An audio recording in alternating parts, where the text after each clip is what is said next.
Professor Fig, the Keepers have shown me where the next trial is. Has something changed? Lodgok and I have learned that the goblins are searching for another repository, like the one we saw at Rookwood Castle. And I discovered that they're building massive drills to help in their search. Professor Fitzgerald seemed very concerned. I see. Ranrock clearly knows even more than we suspected. And sir, there's something else. Lodgok knew Miriam. He knew Miriam? They encountered each other at Rookwood Castle. She was doing research. That's where she found the container with the port key. He liked her so much that he let her leave with it, despite orders from Ranrock. I don't know what to say. She could win over almost anyone. I want to hear more of this. And, in fact, I'd like to speak with Lodgok directly. But we've no time now. Where is the next trial? Believe it or not, it's in the headmaster's office. Incredible. All right. You'll need the password to get past the stone gargoyle. The headmaster's house elf will know it. I've actually met Scrope, but I'm not sure he'll tell me. He's rather devoted to the Black family. He is. So you'll need a disguise. I have just the thing. A Polyjuice potion. You'll look and sound like Professor Black. Wait, doesn't Polyjuice potion require a bit of the person you want to change into? And take ages to brew? It does. So how do you already have Polyjuice potion to change into Professor Black? One never knows when such a thing may come in handy. Let's just say I felt the need to be prepared for anything after my fruitless trip to the Ministry on his behalf. Now, time is of the essence. Drink up and I shall explain more.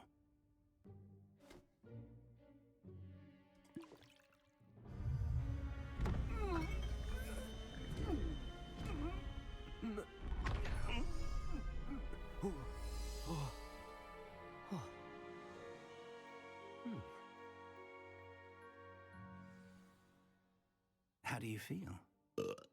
Incredible. I won't forget that taste anytime soon. How do I sound? Convincing. I've taken the liberty of transfiguring your robes.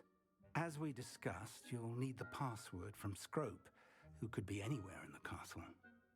You might look for Professor Kagawa. She's taken to badgering the poor elf about Quidditch in the hopes that he can convince Black to change his mind. Thus far, unsuccessfully. I see. But what if Professor Black sees me? Leave him to me.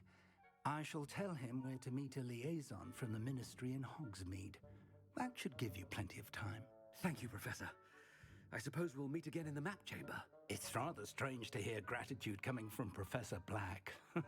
I'll see you there. Now to find the headmaster's house elf.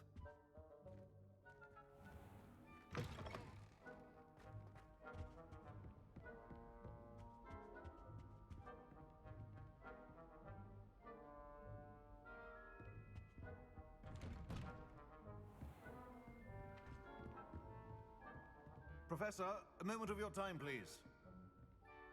Professor, I was hoping to catch you. Places to be, Professor Sharp. Places to be. Of course, sir. Only, you'd asked me about a particular potion, and I did? I did, yes. Well, spit it out, Sharp. I don't have all day.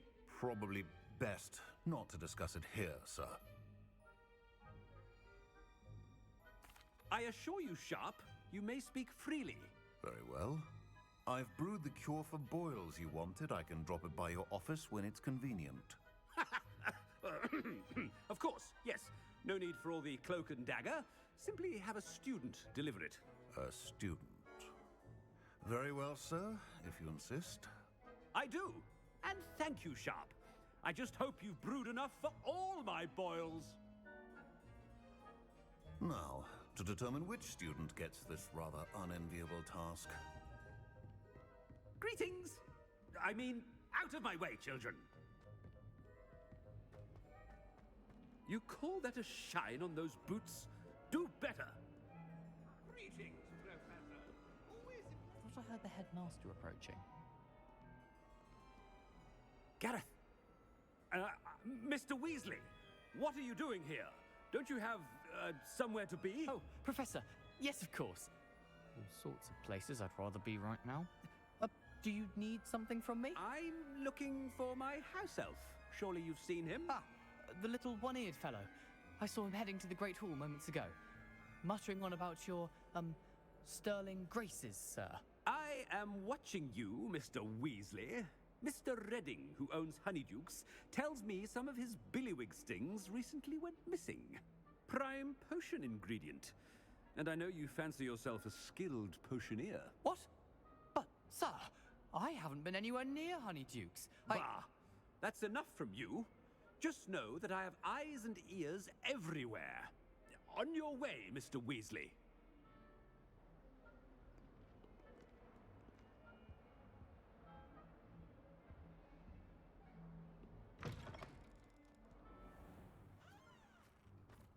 Well, there's one for my diary.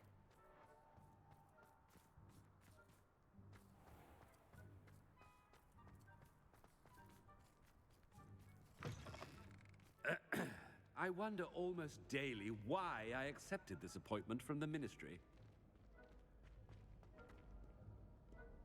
Headmaster, here, what could he want?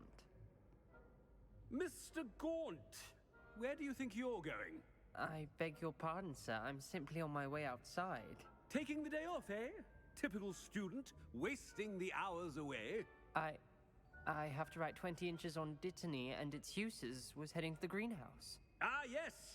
Mixed with, bubo tuber pus makes a fine, mustache paste. Yes, mustache paste. I find. Are you feeling all right, sir? You don't seem yourself. I assure you I am quite healthy, Gaunt. If I need a medical diagnosis, I shall head to St. Mungo's.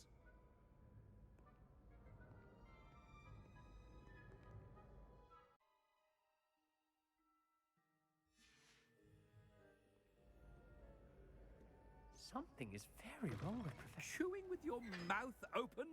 Where are your manners?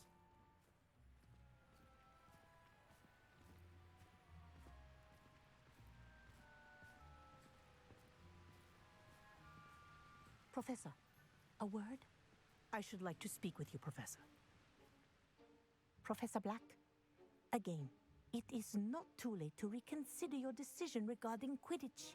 We could still have trials and a somewhat shortened season. It would be better than none at all. But the injury, Madam Kogawa. Professor, more than one student has taken a bludger to the head on our pitch. I dare say it knocked some sense into them. And they're fine now. The fact that it happened to be a pureblood, well, that's no reason to... What nonsense! That you would trivialize the health of a student over a silly game. A silly game? You are quite impossible sometimes. Sir, I've a good mind to write to the Department of Magical Games and Sports at the Ministry about you. I should think you'd have better things to do with your time. Now, where's my elf? Good day, Professor. And I spotted Scrope in the Great Hall. Seems to be avoiding me. I wonder why. Good day, Madam Kogawa. What did we do to deserve him as a headmaster? If you must speak with me, consult my secretaries or what have you. Now move along.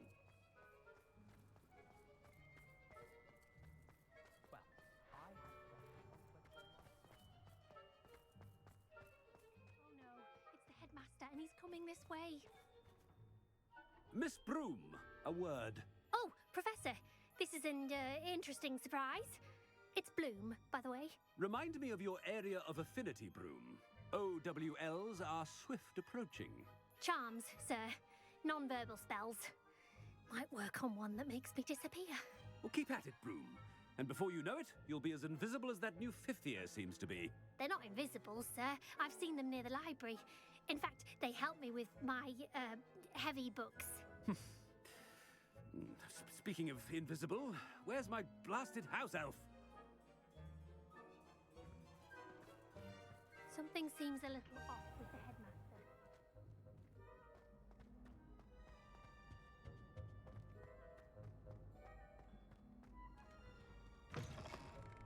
Has anyone seen my ivory-handled hand mirror? Of course you haven't. Professor, I need to speak to you. Hello, Professor Black. Ah, Professor Weasley. How delightful to see you. Sir? Since I have you here, I wonder if I might, speak with you about Professor Fig. Oh, very well. I've decided to give him a bit more, leeway with his time. Leeway, Professor? Are you sure that's wise? I confess I do worry for his students. He's rarely here as it is.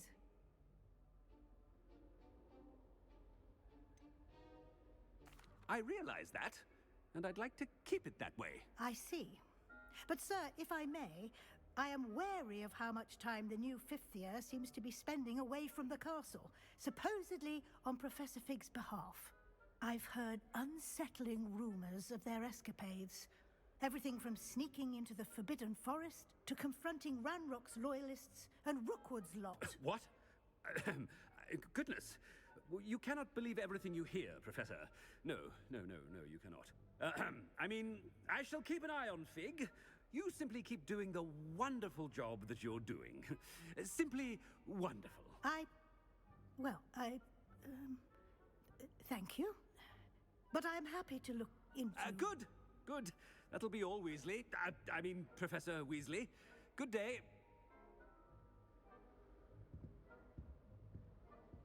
A wonderful job. Leeway for Professor Fig. I shall never understand that man.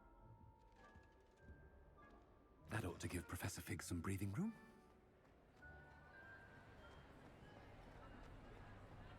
Scrope's as hard a worker as any house elf. Ahem! Attention, students! I hereby decree that the Great Hall be forthwith decorated in the stunning banners of Slytherin. I shall be taking no questions at this time. Or ever.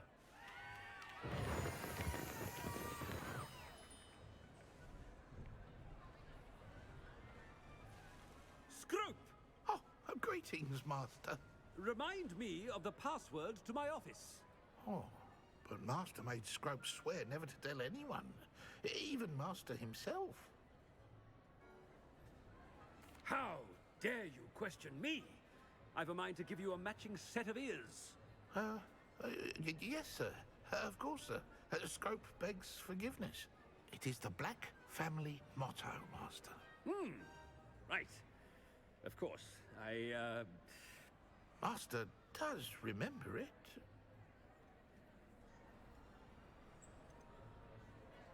It's pure bloods forever, isn't it? Close, Master. Scrope thinks Master is indeed testing Scrope. It is always pure. Obviously. And, of course, as Master knows, in French. Yes, of course. I order you to pronounce it for me. Oh, Master knows that Scrope's French is most pitiful. Oh, very well. Toujours pure. There is another matter, Scrope. I confiscated this filthy diary from a student. It smells of squid and seawater. Oh, Apollonia's diary. That is quite a surprise, Master. What do you wish Scrope to do with this treasure? Rubbish. Whatever you wish, Scrope. It's your treasure. Now, off with you. The Polyjuice potion's wearing off. I best get out of sight.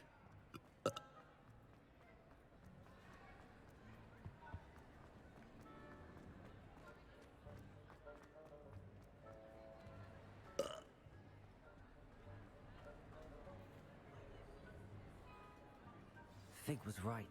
I can't believe it worked. Now to speak the password to the gargoyle.